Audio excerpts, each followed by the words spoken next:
Bueno, pues en el presente vídeo vamos a hablar de cómo se transmite la energía en las ondas armónicas, ¿de acuerdo? Y vamos a ver que esto pues, nos lleva a resultados interesantes en lo que se refiere a si esa onda armónica es unidimensional, es bidimensional o es tridimensional. Porque en los casos de las ondas, vamos a ver, bidimensionales y tridimensionales, nos va a llevar de un modo natural a que en un medio conservativo, donde la energía, por ejemplo, no se disipa, sino que se conserva, pues por la naturaleza de esas ondas bidimensionales o tridimensionales, se va a producir un amortiguamiento de la onda, ¿de acuerdo? Y todo eso nos va a llevar a conclusiones interesantes incluso para problemas futuros relacionados, por ejemplo, con el sonido o con la luz. Bien, vamos a hablar de cuál es la energía que se transmite en una onda armónica. Y ya hemos dicho reiteradas veces que en una onda armónica la energía que se propaga es la que le comunica el oscilador armónico, ¿de acuerdo? Y en todos los casos, por tanto, ya sean uni, bi o tridimensionales las ondas, vamos a partir de la consideración de que la energía de origen es justamente la que ya conocemos en su momento relativa al oscilador armónico. Es decir, esa energía del oscilador viene dada por un medio de k por al cuadrado, y recordad que aquí k sí es la constante elástica, en este caso del oscilador, ¿de acuerdo? Asociada al oscilador. Por tanto, esto no es el número de onda, acordaos, sino que es la constante elástica, digamos, asociada al oscilador. Por tanto, esta es la energía que se va a propagar en cualquier onda, ya sea unidimensional, bi o tridimensional, ¿de acuerdo? Bien, vamos a empezar por el caso de una onda unidimensional. Por ejemplo, imaginad el sistema más sencillo, compuesto por un oscilador que oscila y a la vez pues, produce en una cuerda una onda. Y vamos a considerar que esa cuerda tiene longitud L y una densidad lineal de masa que vamos a llamar mu, ¿de acuerdo? Esa densidad lineal será masa por unidad de longitud.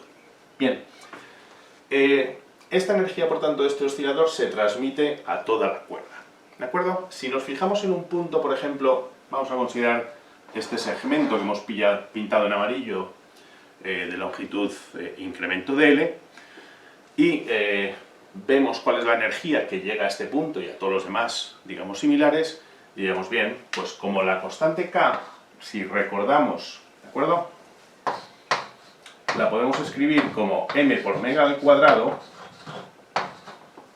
pues entonces, en el caso de este punto diferencial de L, dado que la masa, en este caso sería, puesto que mu es masa partido de la longitud de ese segmento, ¿de acuerdo?, que sería delta L, por tanto la masa de ese segmento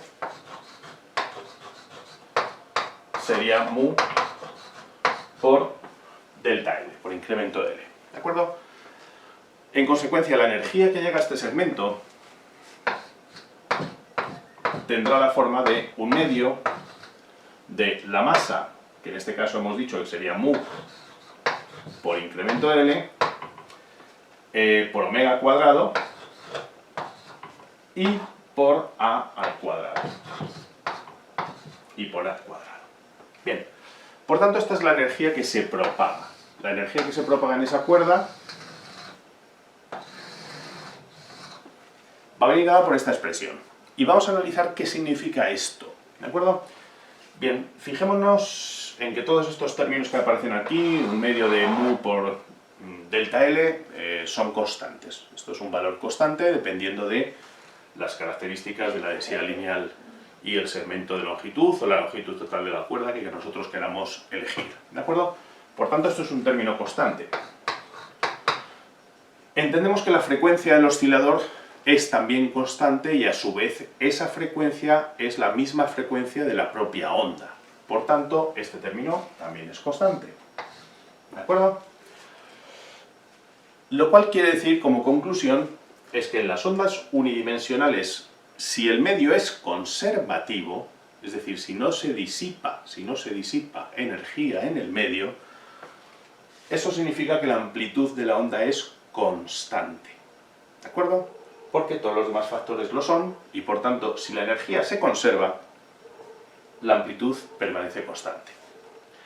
Esta es la primera gran conclusión en lo referente a ondas unidimensionales, es decir, En medios conservativos, en medios en los que la energía se conserva y por tanto no se disipa, la amplitud de dicha onda es constante. Vamos a ponerlo aquí como conclusión, ¿de acuerdo?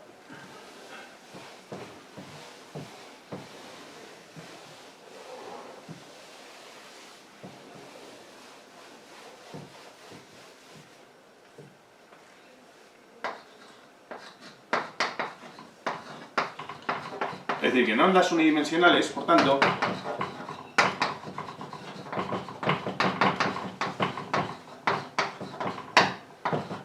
si la energía se conserva,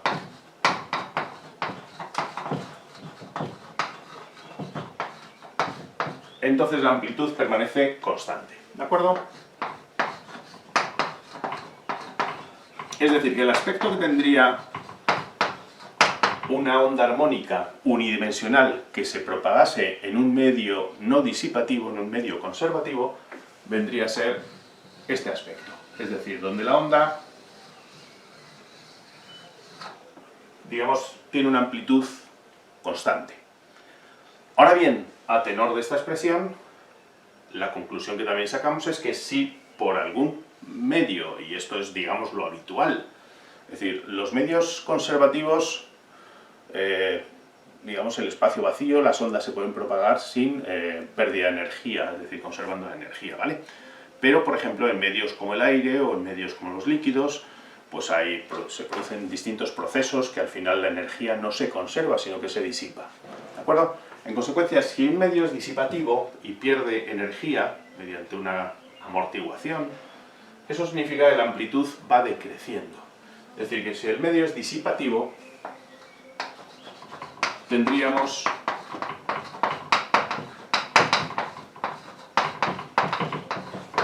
una onda cuyo aspecto vendría a ser esto, es decir, se iría amortiguando, ¿de acuerdo?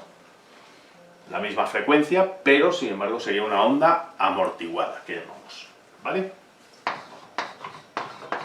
La onda amortiguada significa, como veis en la expresión, simplemente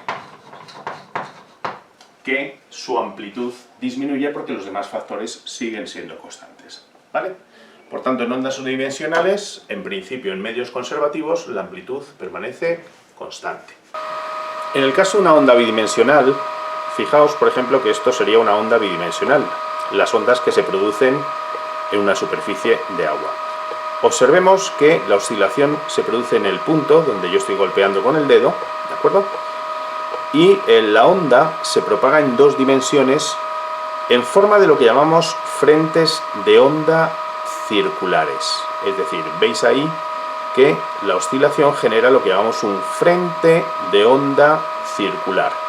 Vamos a aclarar qué significa esto de frente de onda circular. Bueno, acabamos de indicar entonces que una onda bidimensional se propaga en forma de frentes de onda que hemos visto que son circulares, ¿vale? El concepto de frente de onda es muy importante no solamente al hablar de las ondas en general, sino en particular cuando hablemos, por ejemplo, de la propagación de la luz, ¿de acuerdo? Y el concepto de frente de onda está íntimamente relacionado con otro concepto que vamos a ver, que es el de rayo en la propagación. Cuando hablemos de las propiedades de las ondas vamos a hablar un poquito más en detalle de este concepto de frente de onda. Es un concepto que es muy intuitivo y permite además pues, interpretar correctamente la naturaleza de los fenómenos ondulatorios. Bien, ¿qué es un frente de onda? Pues como tenemos aquí, hemos dicho que las ondas bidimensionales se propagan en forma de frentes de onda circulares y entendemos por frente de onda, e insisto, este es un concepto muy importante, la línea o superficie, es decir, como vamos a ver, los frentes de onda pueden ser líneas o pueden ser superficies, que unen a todos los puntos que están en idéntica fase, es decir, en idéntico estado de oscilación o de perturbación, en un instante dado, ¿de acuerdo? Esto significa, por ejemplo, cuando uno propaga, como hemos visto antes en el caso del agua, una onda, pues un frente de onda sería, por ejemplo, pues todos aquellos puntos que están en la cresta de la ola que va avanzando, ¿de acuerdo? Entonces, todas las crestas, digamos, todos los puntos que están en una cresta de la ola, conforman lo que sería un frente de onda, que es lo que vemos en este dibujo. Imaginad que hemos producido una perturbación justo aquí en el centro, ¿de acuerdo? Y como consecuencia de la perturbación se producen onditas armónicas que avanzan, digamos, en todas las direcciones en ese plano, y justamente pues las líneas que unen los máximos en cada instante pues constituyen, digamos, frentes de onda. Esos frentes de onda en este caso, como veis, son circulares. Como decíamos, un concepto ligado, estamos adelantando un poquito acontecimientos, pero bueno, un concepto que vaya íntimamente ligado al de frente de onda es el concepto de rayo, porque el concepto rayo es muy intuitivo después cuando hablemos en óptica, ¿no? Es decir, el concepto de rayo es, o para entendernos, la flecha o la línea que es perpendicular en cada punto al frente de ondas. Es decir, que en nuestro caso, por ejemplo, si trazamos lo que serían los rayos, pues los rayos serían estos, ¿de acuerdo? Y la flecha de ese rayo nos indica la dirección de propagación de los frentes de onda. Es decir, que esto vendría a ser el significado de el rayo, ¿de acuerdo? Las líneas azules son los rayos, mientras que las líneas amarillas, en este caso, serían los frentes de onda. Hablaremos, veis que el concepto de rayo es en todo momento perpendicular al frente de onda, y el concepto de rayo va a ser muy útil, ya veremos, en óptica geométrica en particular, ¿no? ¿De acuerdo? Nosotros ahora, cuando hablemos de las propiedades de las ondas, nos referiremos a lo que sería, digamos, este concepto más bien de frente de onda. Bien, pues vamos a ver cómo se propagan las ondas cómo se propaga la energía en las ondas bidimensionales. Bueno, en el caso de las ondas bidimensionales, como podemos ver aquí en el dibujo, digamos, la energía generada en el oscilador en el centro, una vez que se activa el oscilador, se generan frentes de onda circulares. Y esos frentes de onda son más amplios cada vez, son de mayor radio, ¿de acuerdo? Va aumentando el radio, bien. Por tanto, la energía que propaga el oscilador, que tiene la forma un medio de K por A al cuadrado, lo convertimos, dado que K es igual a M por omega al cuadrado, en un medio de M por omega al cuadrado y por A al cuadrado. Ahora bien, fijaos que la masa de cada frente de onda, la masa contenida en cada frente de onda, suponiendo que, digamos, la densidad lineal de masa es mu, en cada frente de onda la masa será mu por 2πr. Esto nos lleva entonces a que la energía, digamos, transmitida a un frente de onda determinado va a venir dado por la expresión un medio de mu por omega al cuadrado por 2πr y finalmente por A al cuadrado. ¿De acuerdo? Daos cuenta de este detalle. Todos estos términos son constantes, ¿vale? Es decir, la densidad lineal del medio es la que es, ¿de acuerdo? Y omega es la frecuencia del oscilador, por tanto la misma frecuencia de la onda, y 2pi y 2 también es constante, los podríamos anular perfectamente. Lo que nos interesa es fijarnos en este detalle. Es decir, la energía que se propaga es, digamos, R por A al cuadrado, o proporcional, perdón, a R por A al cuadrado, ¿de acuerdo? Entonces, imaginemos ahora esa misma energía, puesto que la energía se reparte en los frentes de onda, pero la energía es la misma, es la del oscilador, ¿de acuerdo? ¿Eso qué significa? Que si el medio es conservativo, es decir, si no se disipa energía en el medio, la energía que llega al frente de 1 es la misma exactamente que la energía que llega al frente 2, ¿de acuerdo? Por tanto, si la energía es disipativa, perdón, si la energía es conservativa, si el medio es conservativo y la energía se conserva, perdonad que me lié, ¿de acuerdo?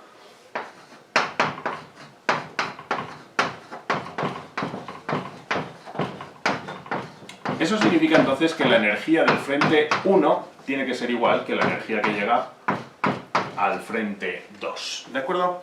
Lo cual implica entonces que, prescindiendo de los términos que son constantes, significaría que el radio del frente 1 por la amplitud en el frente 1 al cuadrado ha de ser igual que el radio del frente 2 por la amplitud del frente 2 al cuadrado.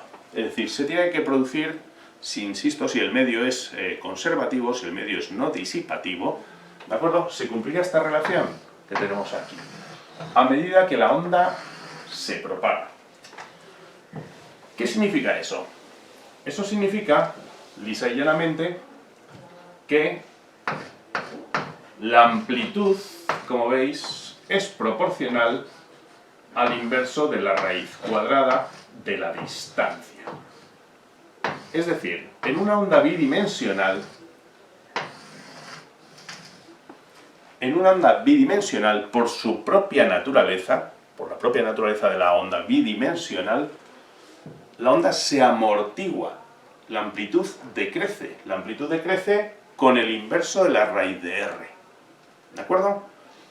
Es decir, y esto hablaremos después en lo que se refiere a intensidad, pero en el caso que nos compete aquí, digamos, surge un fenómeno debido a la propia conservación de la energía de las ondas bidimensionales, y es que, como consecuencia de la conservación de la energía, la onda se amortigua, es decir, va decreciendo su amplitud conforme al inverso de la raíz cuadrada de la distancia. ¿De acuerdo? Es decir, que las ondas bidimensionales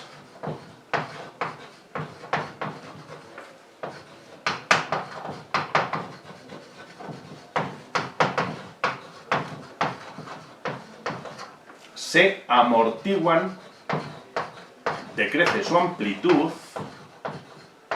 conforme al inverso de la raíz de la distancia.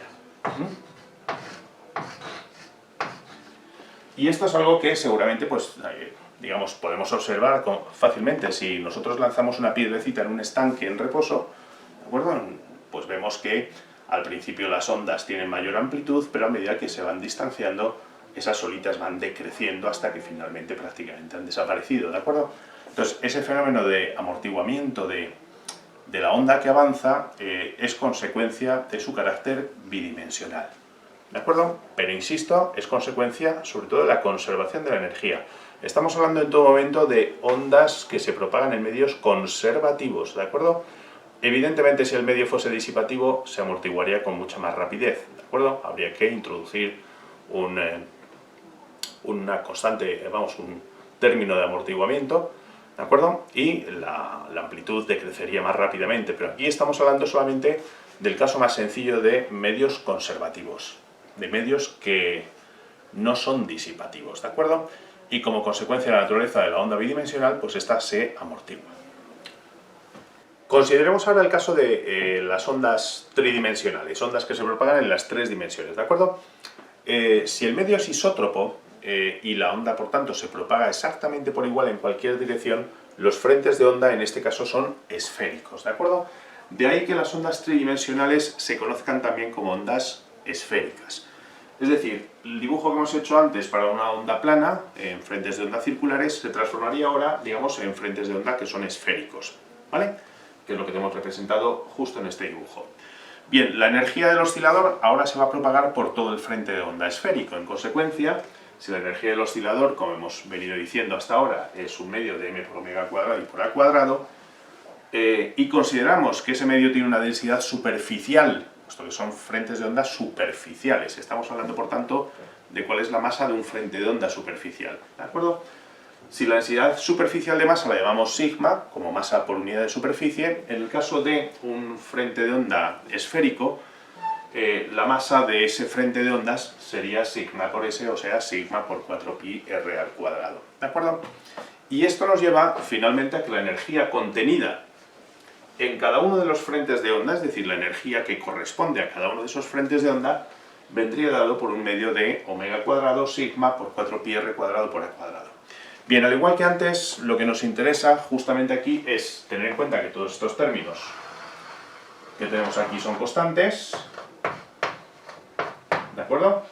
Nos olvidamos ahora de ellos, pero nos interesa, por tanto, que la energía es proporcional a r cuadrado por la amplitud al cuadrado. ¿Qué significa eso? Consideremos ahora los dos frentes de onda 1 y 2. Si el medio es conservativo, es decir, si el medio conserva la energía a medida que se propaga, la energía correspondiente al frente de onda 1 ha de ser igual que la energía correspondiente al frente de onda 2, que a su vez todas ellas son iguales a la energía del oscilador, que es quien propaga esa energía, ¿de acuerdo?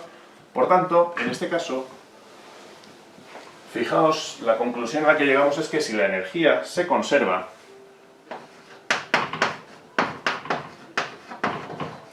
a medida que se propaga la onda, ¿de acuerdo? Entonces la energía del frente de ondas 1 ha de ser igual que la energía del frente de onda 2, y del 3, y del 4, y del 5, es decir, de todos los sucesivos frentes de onda que podamos imaginar. Lo cual nos lleva, por tanto, a que el producto entre R1 al cuadrado por A 1 al cuadrado ha de ser igual que el producto R2 al cuadrado por A2 al cuadrado y sucesivamente igual a R3 al cuadrado por A3 al cuadrado, etc. Dicho de otro modo, esto lo que significa es que en el caso de las ondas esféricas, la amplitud disminuye conforme al inverso de R. ¿Vale? Es decir, en el caso de una onda tridimensional,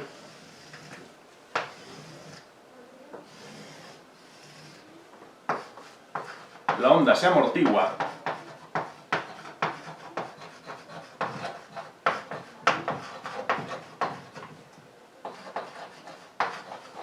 conforme al inverso de la distancia. Dicho de otro modo, se amortigua más rápidamente que en el caso de una onda circular, de una onda plana, ¿de acuerdo? Por tanto, y esto es importante, por su propia naturaleza, una onda esférica, una onda tridimensional, se amortigua a la vez que se propaga, es decir, a medida que se propaga sufre una amortiguación, ¿de acuerdo? Conforme al inverso de R. Fijaos, en el caso de las ondas esféricas, porque las ondas esféricas para nosotros son muy importantes, porque el sonido es una onda esférica o la luz es una onda esférica, ¿de acuerdo? Por tanto, prestamos especial atención a este tipo de ondas, las tridimensionales, cuando hablemos del sonido, cuando hablemos de la luz. ¿Por qué nos interesan mucho? Porque daos cuenta de un detalle, es decir, estas ondas se amortiguan, como acabamos de decir, con el inverso de la distancia.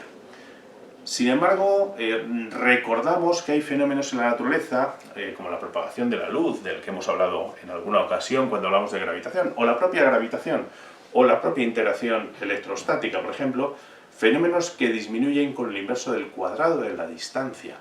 Es decir, las fuerzas disminuían con el inverso del cuadrado de la distancia. En el caso de estas ondas esféricas, fijaos que lo que nos interesa, más que su amplitud, es lo que llamamos la intensidad de esa onda esférica, ¿de acuerdo? Entonces, se define la intensidad, ojo, porque la vamos a nombrar exactamente igual que la intensidad de corriente, pero no es la intensidad de corriente y no se mide en amperios, ¿de acuerdo? Ya vamos a ver ahora en qué se mide. La intensidad de una onda, la intensidad I, se define como la energía que llega por unidad de superficie y tiempo. Es decir, se define como energía que llega a una unidad de superficie y por unidad de tiempo. ¿Vale? Energía, insisto, que llega a una unidad de superficie por unidad de tiempo. O sea, pongamos por caso, si hablamos del sistema internacional, pues la energía que se recibe en un metro cuadrado de superficie cada segundo. Eso es lo que llamamos intensidad de esa onda. ¿De acuerdo? Bien, este término, como bien sabemos, todo término de energía por unidad de tiempo o trabajo por unidad de tiempo define lo que se llama la potencia de esa onda. ¿De acuerdo? Y por tanto, diremos finalmente que la intensidad se puede definir como la potencia por unidad de superficie. ¿Vale? También. Reservaremos esto más en detalle cuando hablemos de las ondas sonoras, pero bueno, que sepáis que energía por unidad de tiempo es potencia. ¿Vale? Por tanto, la unidad de intensidad, en el caso cuando hablemos de ondas, serán las de potencia, que son vatios partido de metro cuadrado. Es decir, que cuando hablemos de intensidad de una onda, su unidad en el sistema internacional será vatio partido de metro cuadrado. Bien, vamos a quedarnos en este detalle. Decíamos, la intensidad se define como la energía que llega por unidad de superficie por unidad de tiempo. Bien, la energía, hemos visto antes, y lo hemos borrado aquí, que era, vamos a ponerlo, pues si mal no recuerdo, un medio de la masa por omega al cuadrado, vamos a poner omega al cuadrado, por la densidad lineal de masa, por 4pi por r al cuadrado y por a al cuadrado, ¿vale? Y todo ello dividido entre la superficie, que es 4pi r cuadrado, y el tiempo. Dicho de otro modo, la intensidad de una onda esférica, estamos hablando obviamente de una onda esférica, 4πr cuadrado, 4πr cuadrado, evidentemente se nos va, ¿de acuerdo? Por tanto, podemos expresar que la intensidad de una onda esférica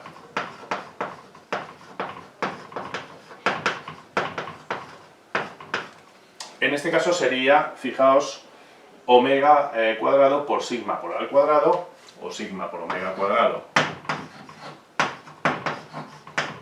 por al cuadrado, todo ello partido de 2 veces el tiempo, 2t, ¿vale?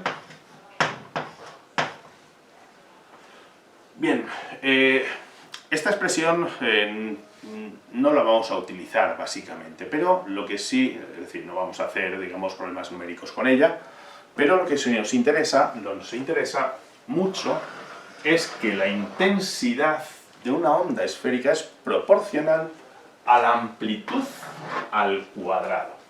Es decir, que esa intensidad de una onda esférica es proporcional a la amplitud al cuadrado.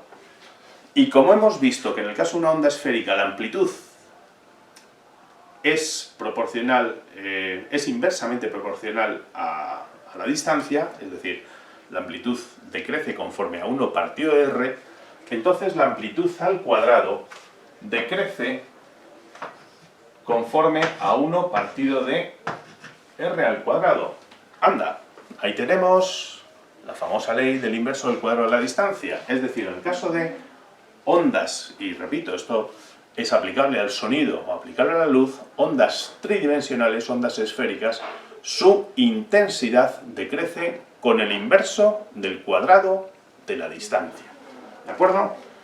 Y esta ley, desde luego, ya nos suena mucho en física, como recordamos, ¿no? De hecho, si os acordáis,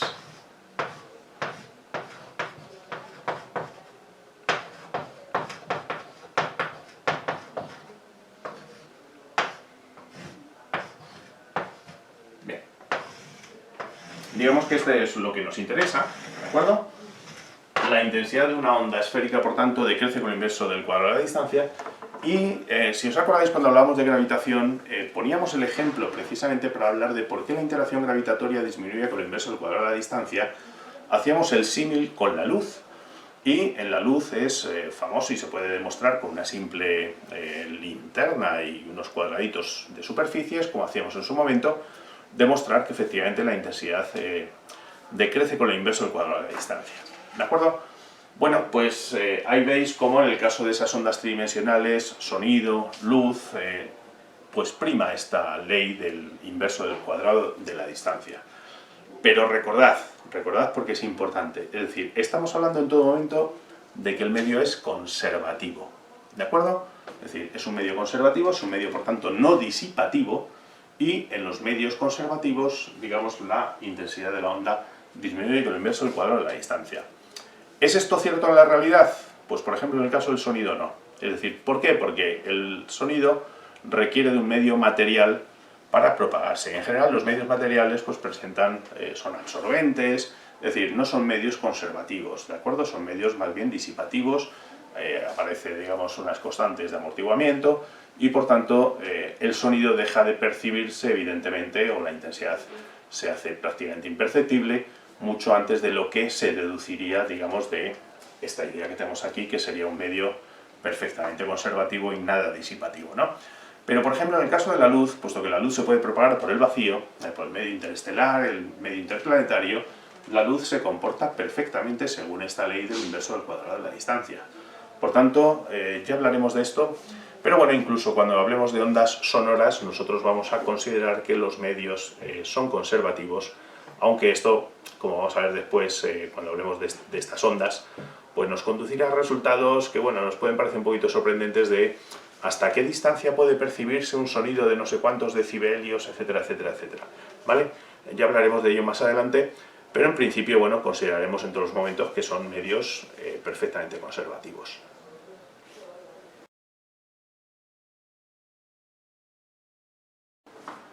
Hablaremos a continuación de cuáles son las propiedades que presentan las ondas, ¿de acuerdo?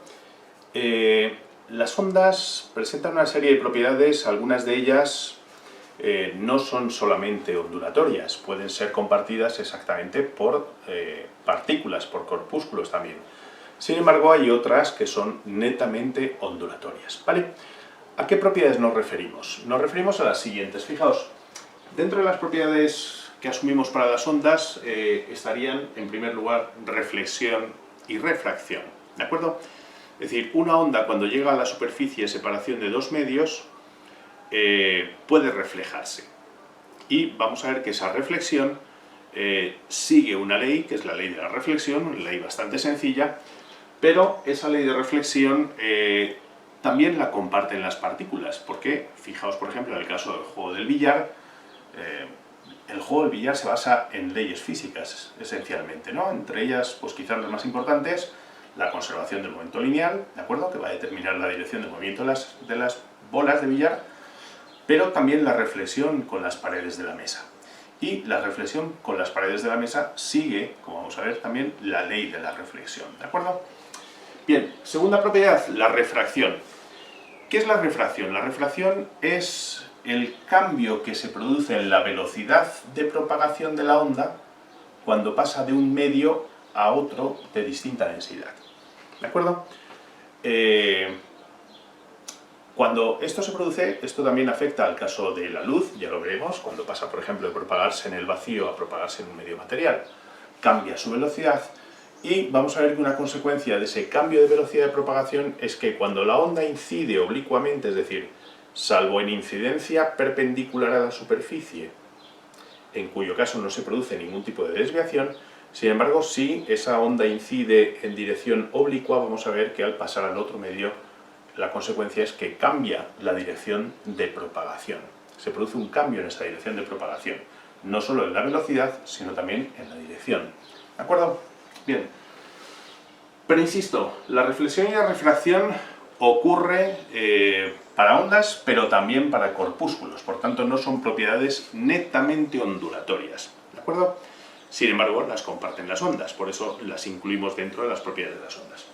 Las que sí son exclusivamente ondulatorias son las que vienen a continuación. La difracción.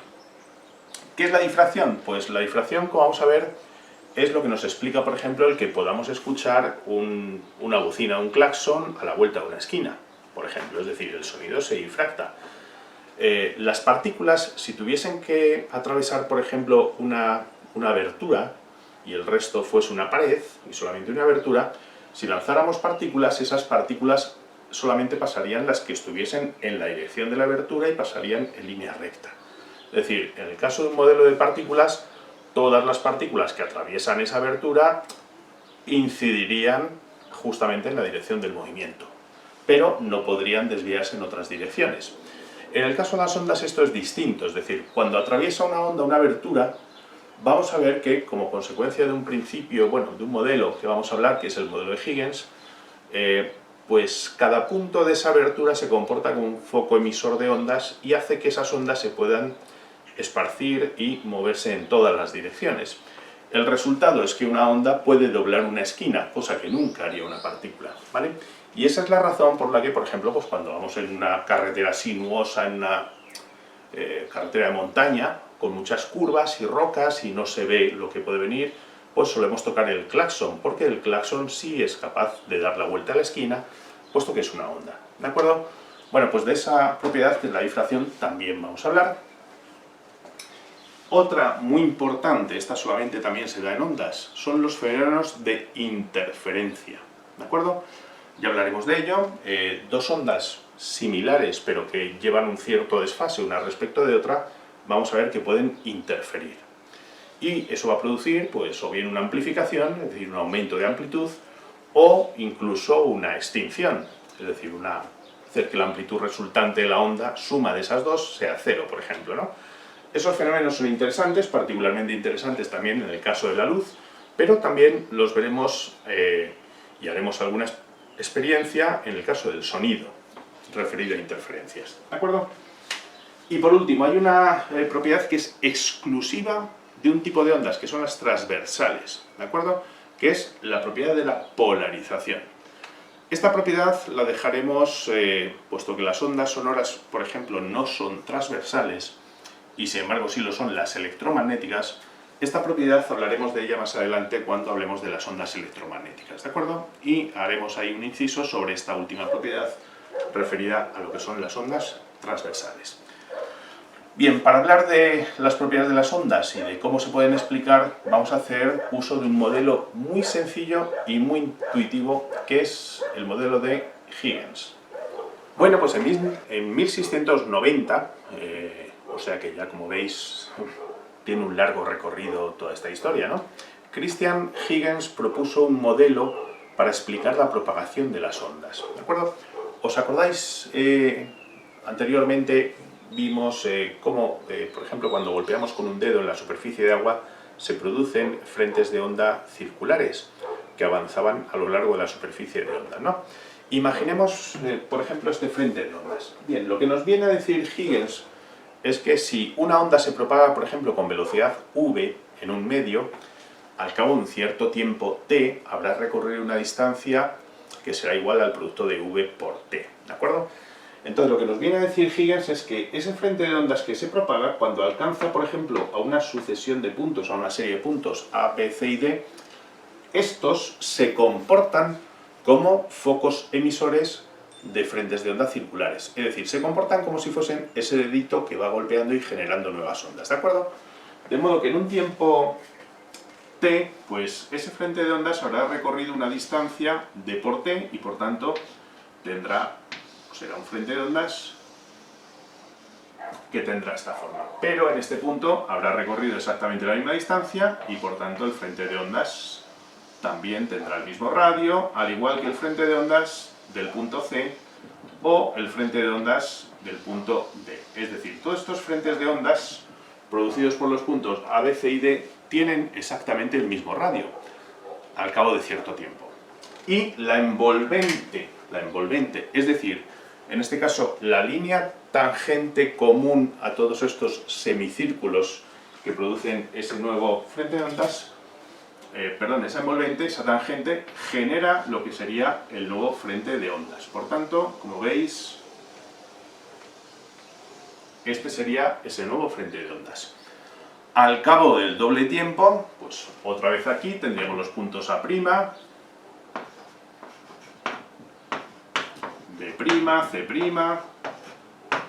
y D', que a su vez en un tiempo doble pues volverán a generar sus frentes de onda, ¿de acuerdo? Y esos frentes de onda vuelven a tener el mismo radio que antes, por lo tanto, a un tiempo doble la onda habrá avanzado el doble de distancia, ¿de acuerdo? En el caso de D', pues exactamente igual, C' vuelve a generar su frente de ondas y D' vuelve a generar su frente de ondas. De modo que volvemos a tener entonces un frente de ondas que, como veis, es también paralelo a los anteriores. Entonces, este sencillo modelo al final lo que nos indica es que estos frentes de onda se van propagando por el medio con una velocidad constante. Si el medio es el mismo, si no cambia el medio, se propagarán con una velocidad constante, ¿de acuerdo? Y eso es lo que explicaría de un modo muy sencillo, por ejemplo, que veíamos el otro día, es decir, cómo se propagaban las ondas en la superficie de agua en forma de frentes de onda circulares, ¿de acuerdo?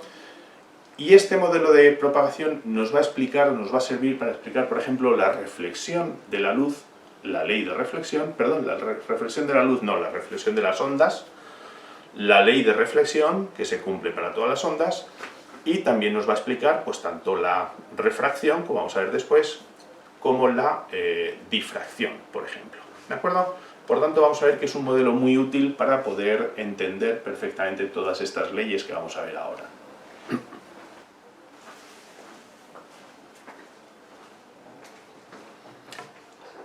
Bien, vamos con la primera propiedad, la reflexión, ¿de acuerdo?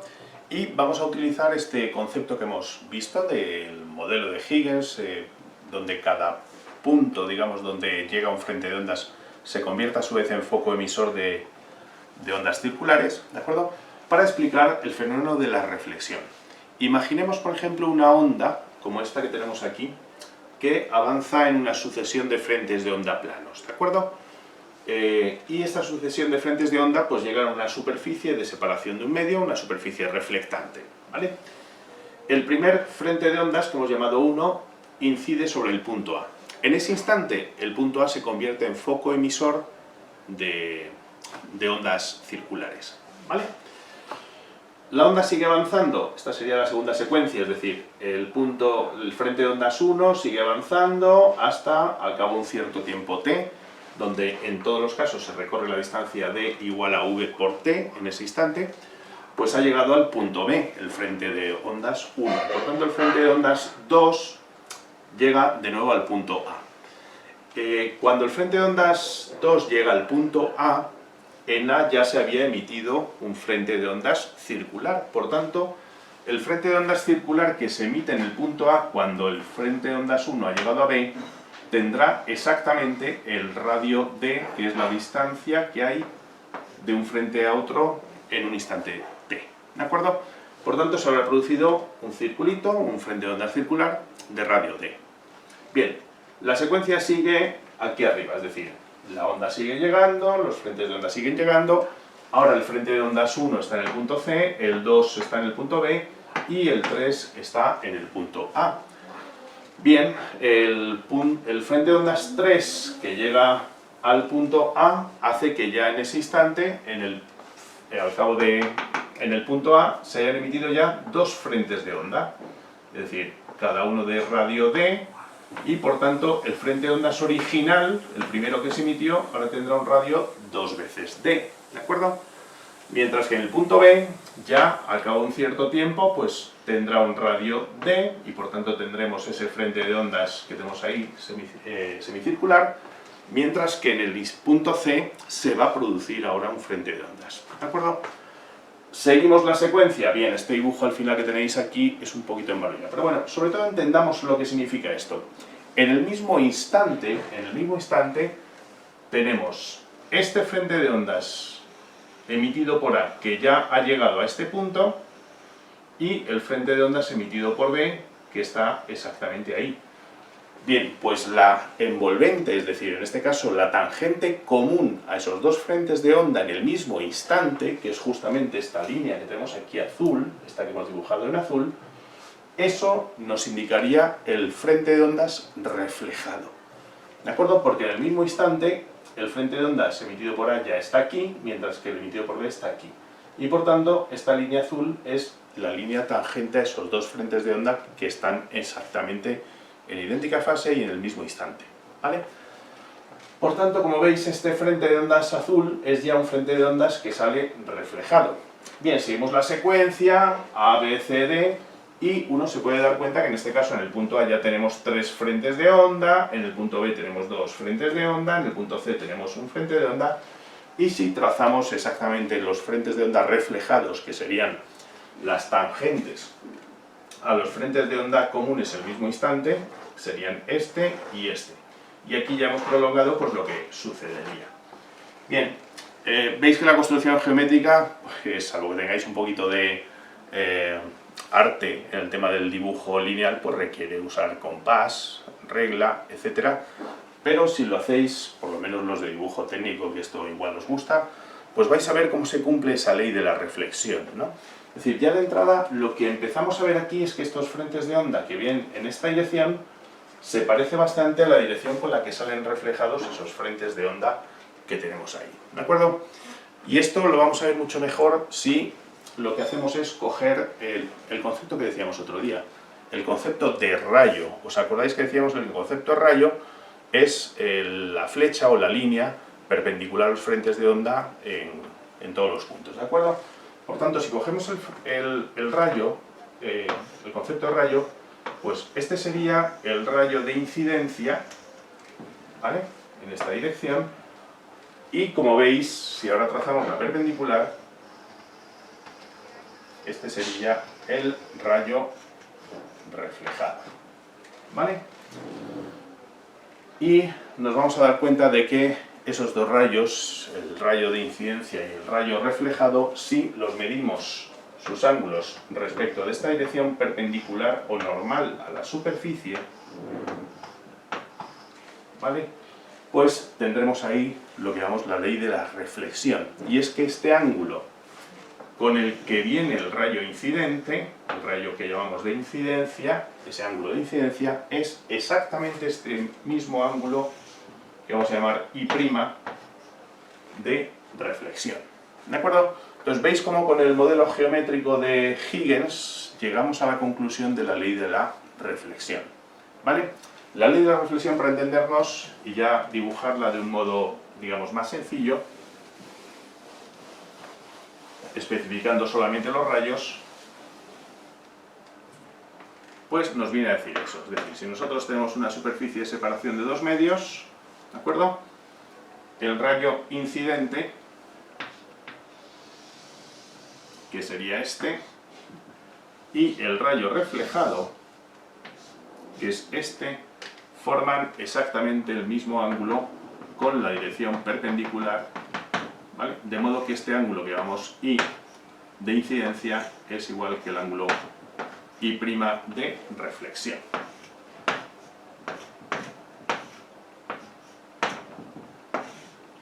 Bien, pues esta es la conocida como ley de la reflexión.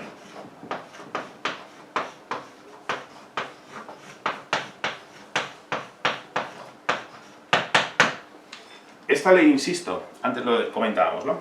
Es una ley válida no solamente para ondas, sino también incluso para partículas. Es decir, comentábamos antes, el juego del billar, los golpes contra las bandas, siguen perfectamente esta ley de la reflexión. ¿De acuerdo?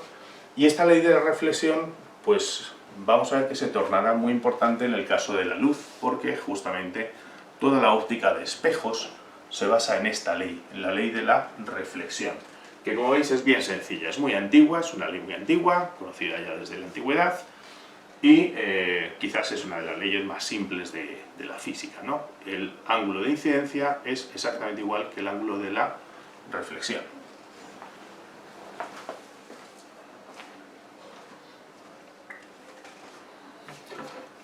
Bien, vamos con la segunda propiedad. La segunda propiedad es la refracción, ¿de acuerdo?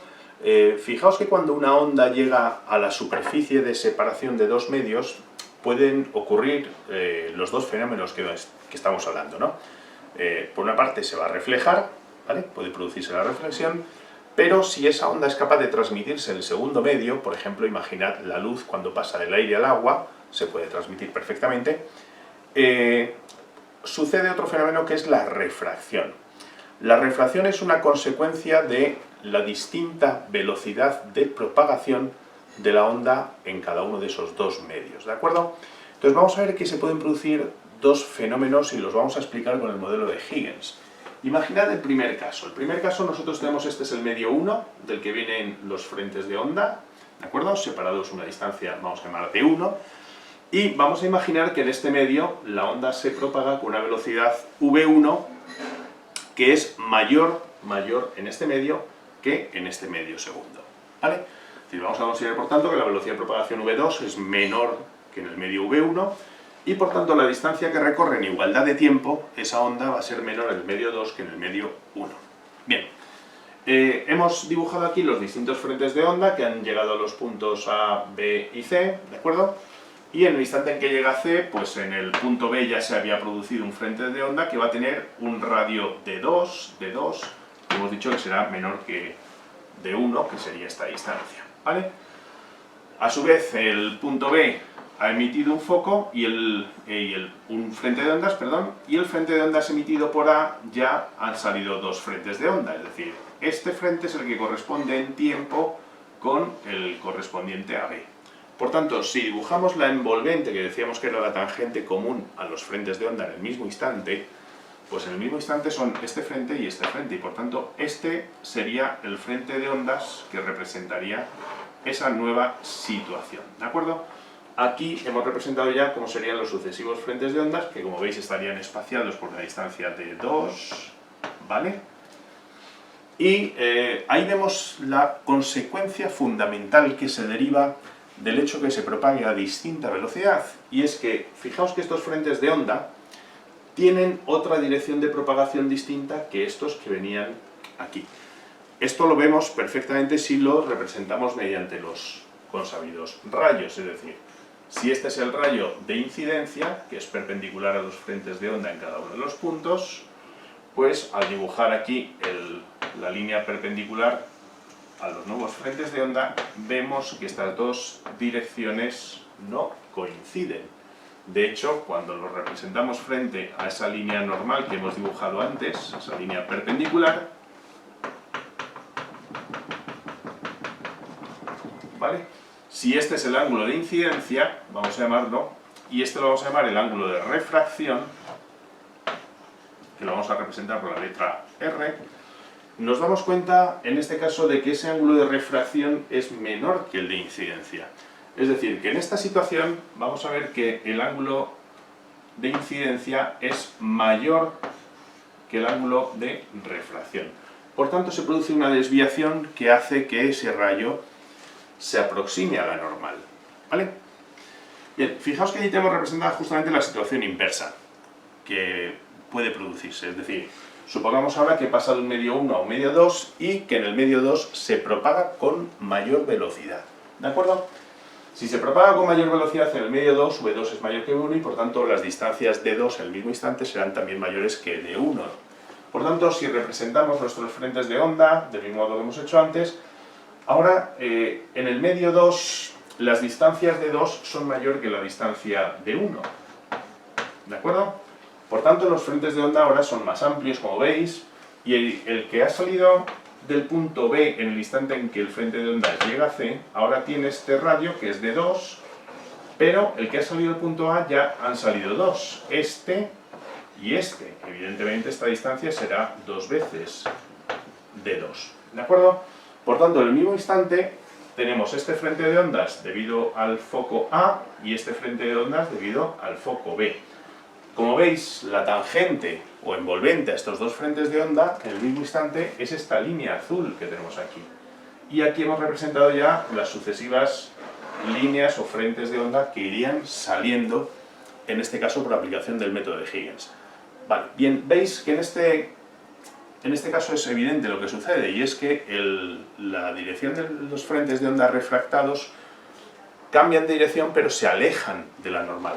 Si lo representamos mediante los rayos, lo veis perfectamente, es decir, este sería el rayo de incidencia, la dirección del rayo de incidencia perpendicular en todos los puntos a los frentes de onda, y nuestro rayo refractado, en este caso, tendría esta dirección, ¿de acuerdo? Es decir, que este es el rayo incidente, rayo refractado. Como veis aquí, si hacemos lo mismo que antes, que representar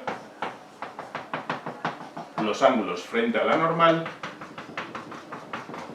evidentemente este ángulo de refracción ahora es muchísimo mayor que este ángulo de incidencia, por lo menos en la situación que nosotros hemos dibujado, ¿de acuerdo? Por tanto, cuando se da esta circunstancia, pues el ángulo de incidencia, en este caso, siempre va a ser menor que el ángulo de refracción, ¿de acuerdo? Es decir, que como veis, la refracción, que viene por cierto en latín refractare, refractare parece como quebrar, fractar, romper, ¿de acuerdo? Fraccionar. Es decir, es una situación en la que parece, y esto lo visualizaremos perfectamente cuando hagamos algunas experiencias con la luz, como si este rayo se hubiese quebrado, se hubiese partido, ¿de acuerdo? Y cambia su dirección.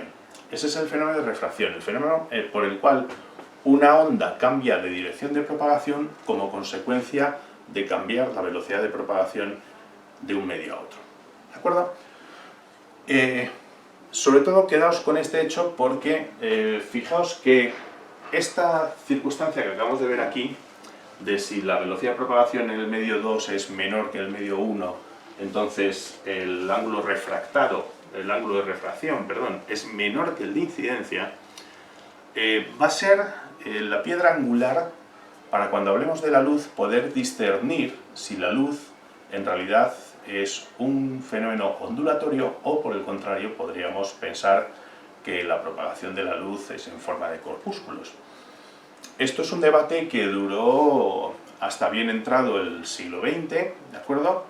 Y que realmente no hemos zanjado nunca ese debate, sino que hemos admitido, digamos, una síntesis, ¿de acuerdo? Como ya hablaremos un poquito más adelante.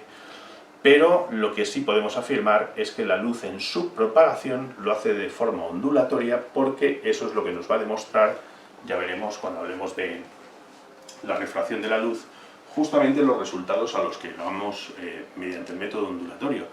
porque ya veremos que la refracción, si la analizamos desde el punto de vista de los corpúsculos, nos llevaría justamente a las conclusiones contrapuestas a estas que tenemos aquí para ondas, ¿de acuerdo? Pero bueno, estamos adelantando acontecimientos. De momento nos quedamos con esta refracción y eso sí, este modelo de Huygens, que recordad que estoy hablando de un modelo que data de 1690, explica perfectamente una ley, que es la ley de la refracción, que ya había sido enunciada pues, unos años antes, en 1621, por Willebrord Snell, ¿de acuerdo? La famosa ley de Snell. Fijaos que la ley de Snell pues, es de unos 70 años antes a que Huygens propusiera esta forma de propagarse las ondas, ¿no? Este modelo de propagación de las ondas. Bien, esa ley de Snell, sobre todo vamos a hablar de ella cuando hablemos de la luz, en el caso de la luz, nos viene a dar la relación entre estos ángulos en función de la diferencia de propagación de velocidades en un medio y en otro. Y esa ley de Snell, que es una ley muy importante, no solamente en las ondas en general, sino en particular en el caso de la luz, ¿de acuerdo? La ley de Snell lo que nos dice, nos relaciona justamente estos ángulos que estamos viendo, nos dice que el seno del ángulo de incidencia es al seno del ángulo de refracción como la relación de las velocidades correspondientes al medio 1 y al medio 2, ¿de acuerdo? Bien, ya veremos que esta formulación, que es, digamos, la formulación general de la ley de Snell, pues luego tendrá su aplicación particular en el caso de la luz, ¿de acuerdo? Pero aquí tenemos, digamos, una relación que nos viene a indicar lo que acabamos de ver, es decir, evidentemente si el medio 2, la velocidad de propagación en el medio 2 es mayor que el medio 1, el seno de R será también a su vez mayor que el seno del ángulo de incidencia, o dicho de otro modo, el ángulo de refracción sería mayor que el ángulo de incidencia, ¿vale? Esas serían las conclusiones, por tanto, que son las que hemos sacado con los dibujos de propagación del método de Huygens.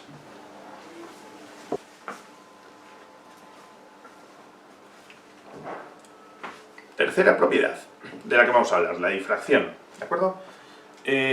La difracción tiene que ver con la capacidad que tienen las ondas de atravesar pequeñas rendijas y seguir propagándose en el otro medio, no solamente en la dirección digamos, perpendicular a la rendija, sino en todas las direcciones, como vamos a ver ahora el porqué, ¿de acuerdo? Y también la capacidad que tienen las ondas de sortear obstáculos. Antes poníamos como ejemplo el sonido, como la bocina de un claxon puede ser escuchada perfectamente a la vuelta de una esquina, ¿no?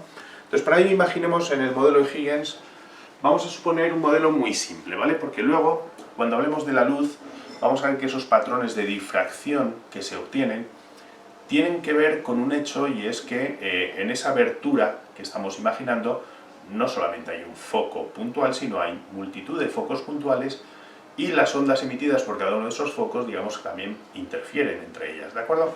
Con lo cual el patrón de difracción de alguna manera tiene que ver con los patrones de interferencia que veremos un poquito más adelante, ¿vale? Pero bueno, vamos a imaginarnos de un modo simple por qué, digamos, una onda puede pasar a propagarse en cualquier dirección una vez que atraviesa, por ejemplo, una pequeña abertura. Entonces, para ello imaginemos una secuencia de frentes de onda planos que llegan en esta dirección a una pantalla, a una zona donde hay solamente una abertura, ¿de acuerdo? Bien, imaginemos que en esa abertura tenemos ahí un punto que se convierte, como hemos dicho por el modelo de Huygens, en foco emisor de frentes de onda circulares. En consecuencia, a partir de este punto se van a producir frentes de onda circulares que, puesto que la velocidad de propagación en los dos medios asumimos que es exactamente el mismo, ¿de acuerdo? Por tanto, la velocidad de propagación es el mismo, cada uno de los radios de estos frentes de onda coinciden con las distancias entre un frente de onda y otro en el mismo instante, ¿de acuerdo? ¿Qué significa esto? Significa que al producirse frentes de onda circulares, fijaos que si asumimos el concepto de rayos, significa que la onda se está propagando en esta dirección, en esta e incluso por las paredes justamente del obstáculo que hemos interpuesto. Quiere decir que la onda llega también a estos puntos que estaban justo ahí detrás de la pared, ¿de acuerdo? Y eso evidentemente no se produce con las partículas, porque en el caso de las partículas, cualquier chorro de partículas en la dirección de este rayo que indica aquí solamente podrían propagarse en esta dirección. Podría haber, digamos, algún pequeño rebote o desviación, pero esencialmente todo el máximo de incidencia de las partículas estaría en esta dirección. Y sin embargo vamos a ver que los patrones de difracción se caracterizan porque no solamente aparecen máximos justo enfrente de la abertura, sino en otras posiciones que, como hemos dicho ya, la explicación es un poquito más compleja porque tiene que ver también con procesos de interferencia, ¿vale? Pero este fenómeno de difracción es un fenómeno que es ya exclusivamente ondulatorio. Es decir, esto es impensable en partículas. Por tanto, aquí ya tenemos una enorme diferencia con respecto al mundo de las partículas. Las ondas se pueden difractar y, sin embargo, las partículas no. Aunque ya matizaremos esto también, ¿de acuerdo? Porque cuando hablamos de partículas estamos pensando siempre en macropartículas, es decir, una pelota de tenis o unas canicas, ¿no? No sufren fenómenos de difracción, pero cuidado, porque ya nos meteremos en ese mundillo de partículas subatómicas, de los electrones, de los protones, y lo mismo estas partículas puede que den lugar a procesos de difracción, ¿vale? Pero por su naturaleza dual, la naturaleza dual onda-corpúsculo que presentan en determinados instantes ciertas partículas, ¿de acuerdo? En principio, por tanto, nos quedamos con la idea de que la difracción es un fenómeno de naturaleza ondulatoria.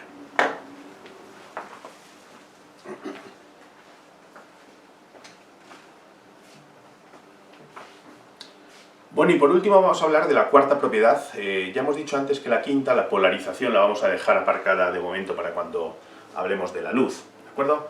Puesto que es una propiedad exclusivamente de las ondas transversales. Pero estamos hablando aquí de todas las propiedades que competen a todo tipo de ondas, ¿no? Sean transversales o longitudinales. Y esa cuarta propiedad es la de los fenómenos de interferencia.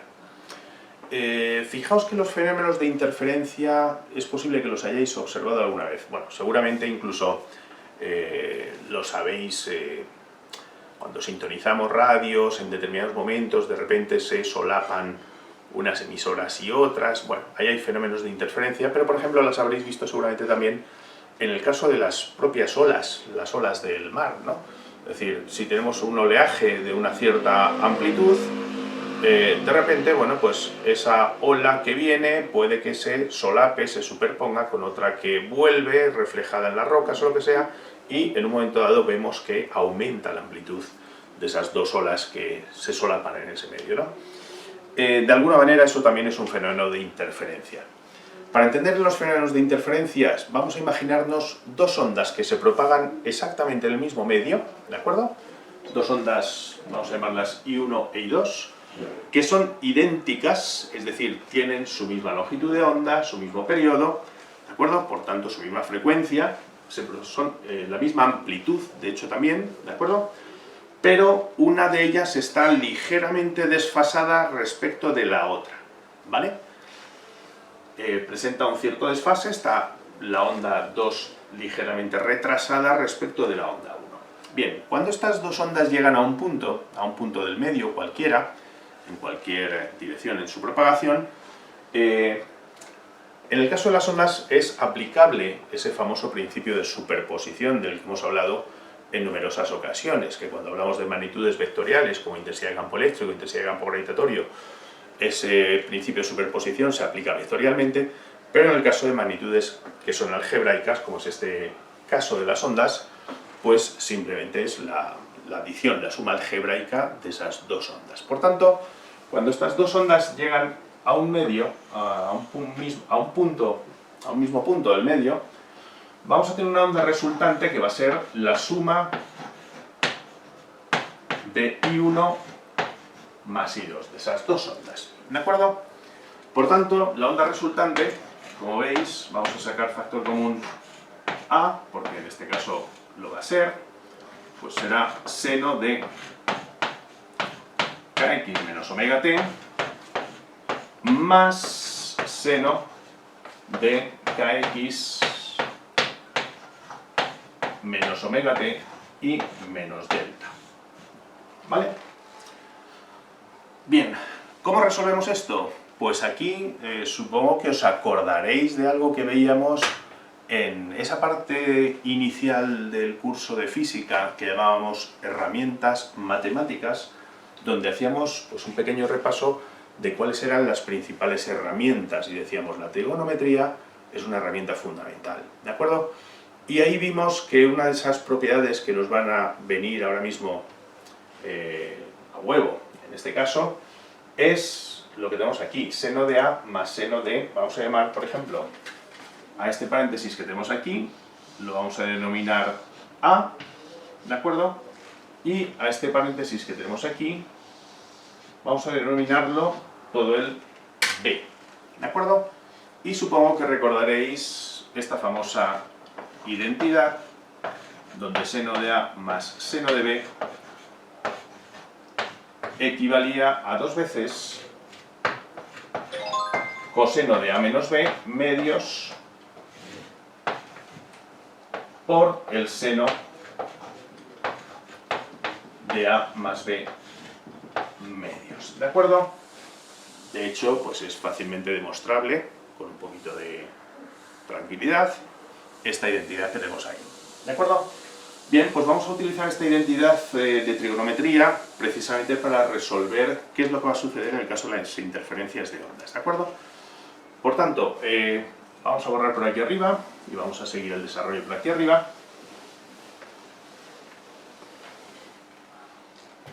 Fijaos que si esto es A y esto es B, entonces nos va a quedar que la onda resultante, de entrada tendríamos 2, el 2 lo vamos a sacar fuera de este corchete, por tanto vamos a tener 2 veces A, ¿de acuerdo? Y ahora por coseno de A menos B medios, A es esto y B es esto. Si restamos A menos B, los términos kx omega t se nos van en la resta.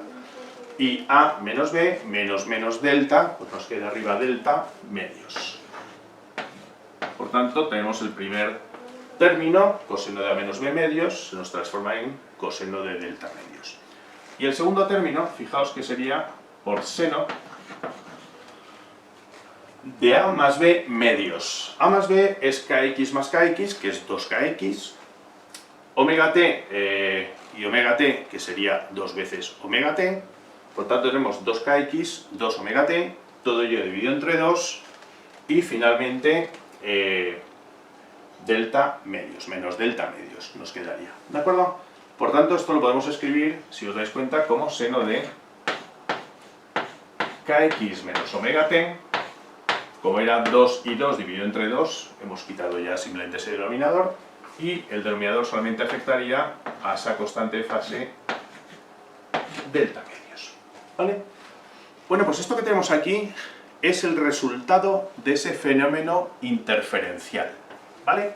Por tanto, esto que aquí tenemos representa la onda resultante de la superposición de esas dos ondas I1 e I2 cuando llegan a un determinado punto del medio, ¿de acuerdo?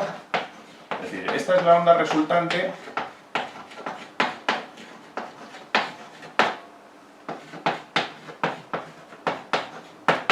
de la interferencia.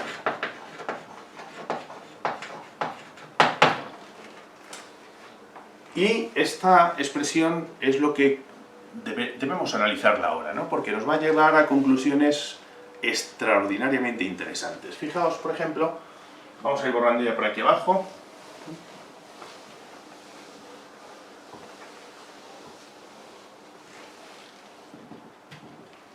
Fijaos de entrada que esto es la ecuación de una onda nueva, donde todo este término que tenemos aquí, que multiplica a seno de kx menos omega t y menos un desfase, ¿de acuerdo?, representa una amplitud.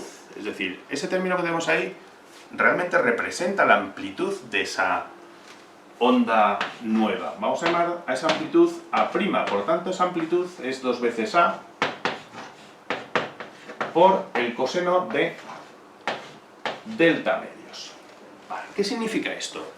Significa que el resultado de la interferencia puede suceder que la amplitud aumente o que la amplitud disminuya, o incluso que la amplitud se extinga. Fijaos, el valor de esa nueva amplitud va a depender de cuál sea la diferencia de fase con que llegan esas ondas a ese punto determinado. Entonces vamos a analizar distintos casos. Imagina que las ondas llegan en idéntica fase, es decir, llegan en fase a un punto determinado.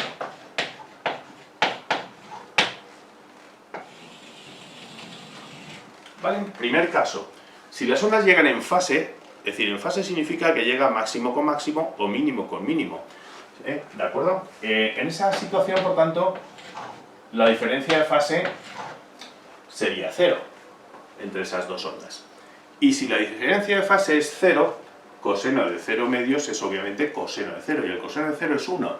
Por tanto, en esta circunstancia, la amplitud A' es el doble de la amplitud de cada una de esas ondas. Es decir, la onda resultante se refuerza, aumenta en amplitud. De hecho, es el doble. Y esto lo denominamos interferencia constructiva.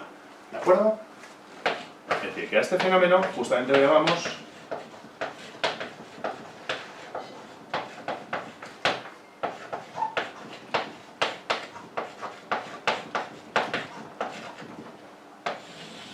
interferencia constructiva. Las ondas se superponen, se solapan y aumentan su amplitud. Este sería el caso de cuando, por ejemplo, tenemos que a ese punto llega esta onda, ¿vale?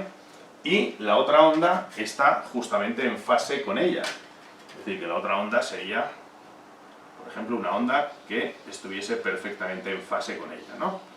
Máximo con máximo, mínimo con mínimo, por tanto tendríamos esa situación. Y esa situación, como acabamos de ver, nos produce entonces una onda resultante cuya amplitud pues es el doble, tiene las mismas características que las dos ondas coincidentes, pero sin embargo su amplitud sería el doble, es decir, misma frecuencia, misma velocidad de propagación, pero doble de amplitud. ¿De acuerdo? Este sería el primer caso, es decir, ondas que llegan en fase a un mismo punto. Por tanto, ahí se amplifican y tenemos lo que llamamos una interferencia constructiva.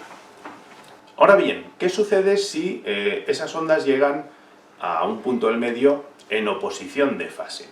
¿Qué significa en oposición de fase? En oposición de fase significa que mientras una llega con máximos, la otra llega con sus mínimos, ¿de acuerdo?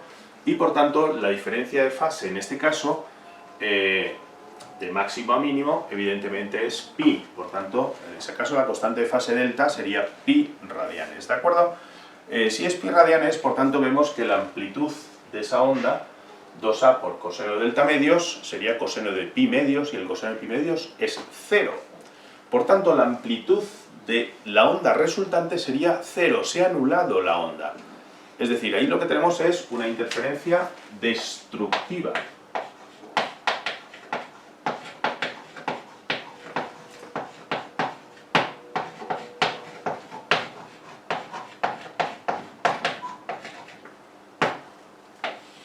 ¿De acuerdo? Por tanto, cuando las dos ondas llegan a un punto del medio con una diferencia de fase de pi radianes, o sea, en oposición de fase, lo que llamamos en oposición de fase, ¿de acuerdo? Se produce una interferencia destructiva, es decir, el resultado es una onda que no tiene amplitud, por tanto la destrucción de esas ondas, la anulación de esas ondas, y vendría a ser pues esto que representamos justamente aquí con la línea morada, ¿de acuerdo? Tenemos una interferencia destructiva. En el capítulo de sonido pues veremos, por ejemplo, cómo esa interferencia destructiva se manifiesta en la extinción del sonido, ¿de acuerdo? Mientras que una interferencia constructiva en el caso del sonido significa una amplificación del sonido. Entonces vamos a ver cómo se puede producir, con una experiencia que veremos, fenómenos de amplificación y extinción del sonido. En el caso de la luz exactamente igual, es decir, una interferencia. Y esto os remitiría a ese vídeo que tenemos del experimento de Michelson en relatividad, a que observéis, por ejemplo, lo que sería un patrón de interferencia relativo a la luz, ¿no? Y ahí veis claramente cómo ese patrón de interferencia de la luz resulta en lo que serían unos máximos luminosos seguidos de unas zonas oscuras donde no hay luz, donde la luz se ha extinguido, ¿de acuerdo? Por tanto, como veis, todos estos fenómenos de amplificación o extinción de las ondas son lo que llamamos fenómenos de interferencia y podemos verlos pues, muy ilustrativamente, por ejemplo, en el caso del sonido o en el caso de la luz. Bien, evidentemente a cualquier otro punto pueden llegar con una diferencia de fase distinta, es decir, que si por ejemplo nosotros ahora consideramos cualquier ángulo comprendido entre 0 y pi, que tendríamos las dos situaciones que hemos analizado, pues evidentemente vamos a tener fenómenos de más amplificación o un poquito de amplificación o ya cerca de extinción según que el desfase se acerque o bien a 0 o bien a pi. Si el desfase se acerca a 0, pero no es 0, ¿de acuerdo? Pues vamos a tener una onda amplificada. Vamos a tener una amplificación, pero no va a ser la máxima amplificación. Por el contrario, a medida que delta se aproxima a pi, vamos a ver que vamos a tener una onda más disminuida, más casi extinguida, pero sin llegar a extinguirse, ¿no? Por tanto, los fenómenos de interferencia, evidentemente, también pues, suceden para cualquier valor intermedio de los que tenéis ahí, ¿de acuerdo? No vamos a entretenernos en hacer los dibujos, pero bueno, uno se puede imaginar, supongo que fácilmente, esta situación. Lo que vamos a ver ahora es justamente un fenómeno interesante, que es esos fenómenos de interferencia que se producen por diferencia de caminos recorridos por las ondas para llegar, por ejemplo, a un determinado punto. Es decir, imaginemos dos fuentes de onda idénticas que emiten exactamente, por ejemplo, pensemos en dos altavoces que emiten el mismo tono a la vez, ¿de acuerdo? Y ese tono se propaga por el espacio. Bien, en determinados puntos del espacio que nosotros vayamos eligiendo, esas ondas van a llegar pues, con una determinada diferencia de fase a un punto a otro. Y según esa diferencia de fase, en función de la diferencia de caminos recorridos desde un foco y de otro, pues se va a producir un fenómeno de interferencia que se puede apreciar, ¿de acuerdo? Y es lo que vamos a hablar a continuación. Bien, aclaremos lo que significa la interferencia por diferencia de caminos recorridos, ¿de acuerdo?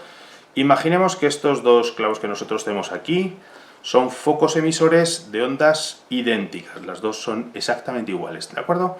Y estas ondas se pueden propagar en cualquier dirección espacial, ¿vale? Bien, fijaos que justamente en la dirección perpendicular a la línea que une los dos focos, lo que tenemos es una situación donde veis que máximo coinciden con máximo, ¿de acuerdo? Por tanto, justo enfrente del punto medio de la línea que une esos dos focos, vamos a tener una interferencia constructiva.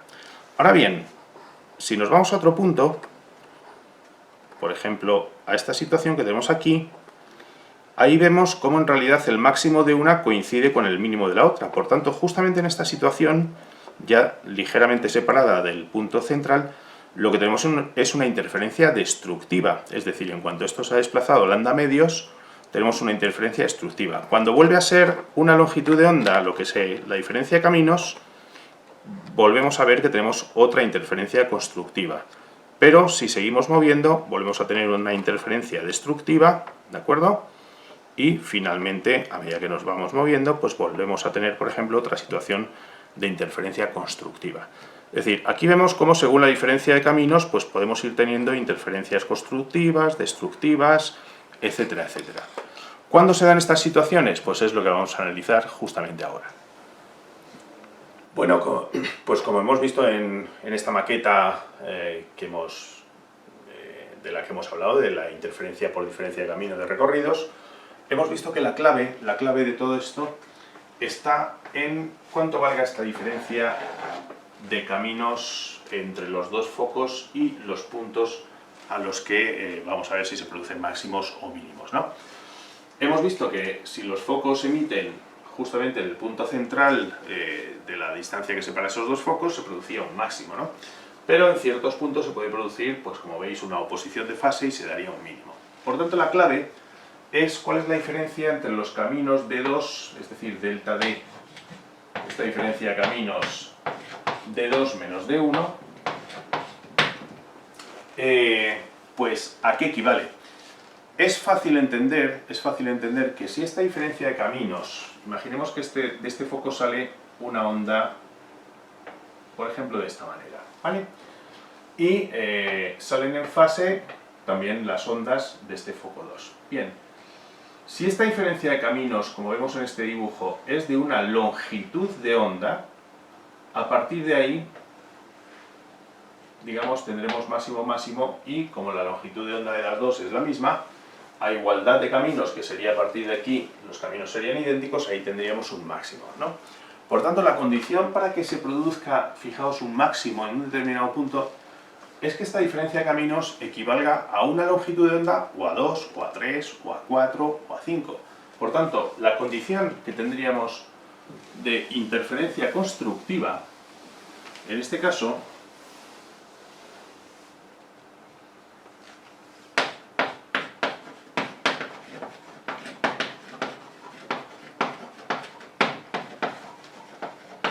es que esa diferencia de caminos, que hemos denominado delta D, sea un múltiplo entero de longitudes de onda. Por tanto, vamos a tener una interferencia constructiva siempre que los caminos recorridos por esas dos ondas, la diferencia de esos caminos, equivalga a un número entero de veces la longitud de onda. ¿De acuerdo? Y ahí tendríamos, por tanto, una condición de máximo. Es decir, que cuando se produce esto, tendríamos esa situación en la que la amplitud de la onda se duplica, ¿de acuerdo? Evidentemente, y por contra, pues es fácilmente entendible que si esta diferencia de caminos, en lugar de equivaler a una longitud de onda, por ejemplo, equivale a, pues pongamos por caso, media longitud de onda, ¿de acuerdo? Evidentemente, a partir de ese punto, como veis, saldrían en desfase, en oposición de fase esas dos ondas, ¿no? Claro, esta situación se repetiría no cada media lambda, porque 2 veces media lambda sería una longitud de onda y estaríamos en esta condición. Por tanto, para que se produzca una interferencia destructiva tiene que ser un número impar de veces, es decir, se produciría, por ejemplo, en lambda medios, en 3 lambda medios, en 5 lambda medios. Tendría que ser un número impar de veces la mitad de la longitud de onda. Entonces, si esa diferencia de caminos, por tanto, es de un múltiplo impar de veces media lambda, tenemos lo que sería la interferencia destructiva.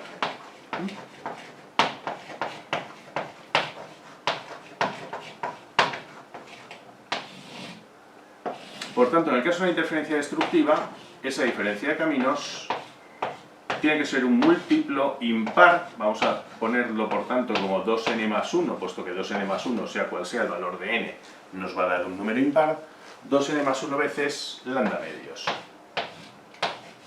¿Vale?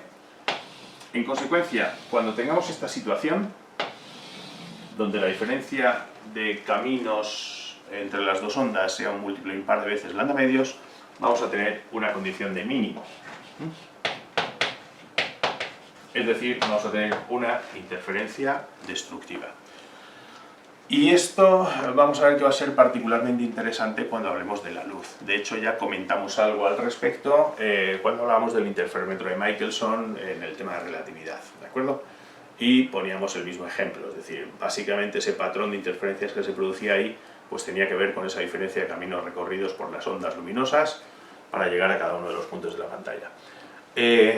Bueno, pues veis que esto es otra de las características de las ondas, importantísima, las interferencias, y cómo esto pues, nos puede producir incluso tanto una amplificación como una extinción de la onda. En el próximo vídeo lo que vamos a ver es un fenómeno particularmente interesante de interferencia entre dos ondas. Aquí hemos supuesto que esas dos ondas van en la misma dirección, pero van simplemente desfasadas una respecto de la otra. Pero también, evidentemente, existe interferencia si las dos ondas van una al encuentro de otra.